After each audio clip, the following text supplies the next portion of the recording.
یہ 3 اور 4 دسمبر کی درمیانی رات تھی جب انڈیا کے شہر وشاکھاپٹنم کی بندرگاہ سے کچھ ہی فاصلے پر سمندر میں اتنا زوردار دھماکہ ہوا کہ گھروں کی کھڑکیوں کے شیشے تک ٹوٹ گئے۔ لوگوں نے دیکھا کہ سمندر کا پانی بہت اونچا اٹھ کر نیچے گر گیا۔ کچھ نے سمجھا کہ شاید یہ زلزلہ ہے۔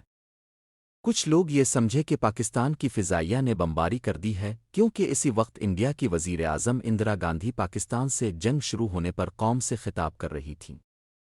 یہ دھماکہ، جس کی اطلاع انڈین نیوی کو سمندر میں موجود مچھیروں سے ملی پاکستانی آبدوز غازی میں ہوا تھا، جس کے نتیجے میں 93 پاکستانی فوجی ہلاک ہوئے۔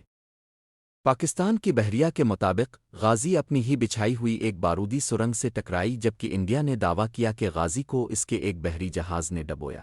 لیکن 50 سال بعد بھی غازی کے پر اسرار طریقے سے وشاکھاپٹنم کی بندرگاہ کے باہر ڈوبنے کی اصل وجہ ایک ایسا معائنہ ہے جو حتمی طور پر حل نہیں ہو سکا۔ غازی پاکستان کی پہلی آبدوز جو بہت دور تک جانے کی صلاحیت رکھتی تھی۔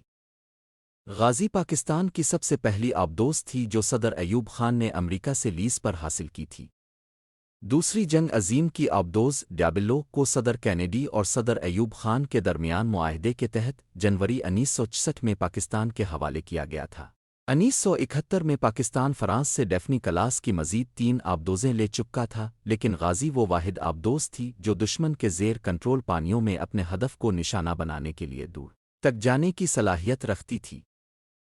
جنگ کے 20 سال بعد شائع ہونے والی کتاب the story of the Pakistan navy میں بتایا گیا ہے کہ پاک بحریہ نے اپنی تمام آبدوزوں کو 14 سے 24 نومبر کے درمیان اپنے پہلے سے طے شدہ گشت والے علاقوں کی طرف آگے بڑھنے کا حکم دیا تھا۔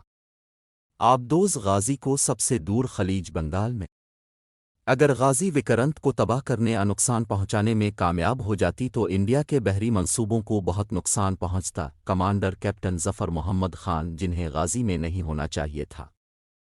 یہ 8 نومبر 1971 کا دن تھا۔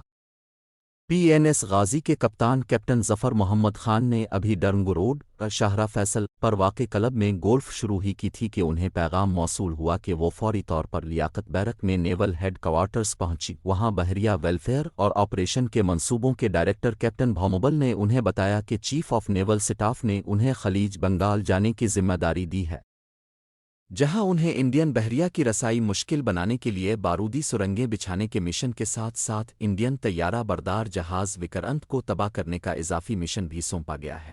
کیپٹن ظفر سے کہا گیا کہ وہ غازی پر تعینات تمام جوانوں کی چھٹیاں منسوخ کر دیں اور تفویض کردہ کام مکمل کرنے کے لیے اگلے 10 دنوں میں روانہ ہو جائیں۔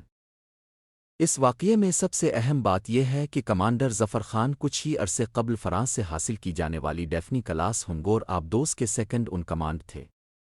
لیکن پاکستان کی نیوی کو ایک مشکل یہ درپیش آئی کہ حکومت نے یہ فیصلہ کیا کہ بنگالی افسران کو آپریشنل ڈیوٹی سے ہٹا دیا جائے گا۔ اس کی وجہ غالباً اگست میں ہونے والا وہ واقعہ تھا جس میں پائلٹ آفیسر راشد منہاس کے طیارے کو پاکستان ایئر فورس کے ہی ایک بنگالی افسر فلائٹ لیفٹیننٹ مطیع الرحمان نے اغوا کرنے کی کوشش کی تھی۔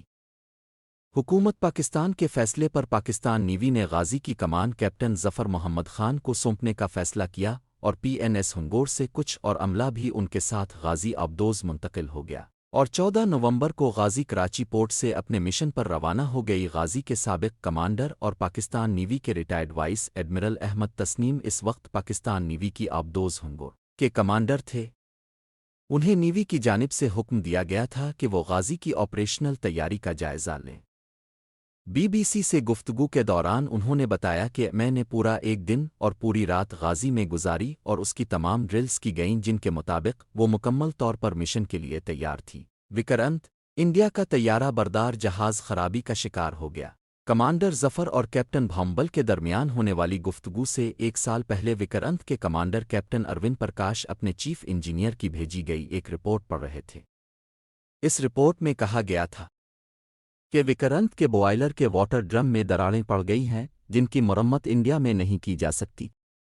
1975 کی جنگ میں بھی وکرانت کو کچھ تکنیکی مسائل کی وجہ سے جنگ میں حصہ لینے کے قابل نہیں سمجھا گیا تھا۔ اس بار بھی بوائلر میں شگاف پڑنے کی وجہ سے وکرانت صرف 12 ناٹ سے زیادہ کی رفتار سے نہیں چل سکتا تھا۔ کسی بھی طیارہ بردار جہاز کے لیے وہاں سے طیارے اڑانے کی صلاحیت حاصل کرنے کے لیے 20 سے 25 ناٹ کی رفتار درکار ہوتی ہے۔ وکرانت کا پرانا نام ایچ ایم ایس ہرکولس تھا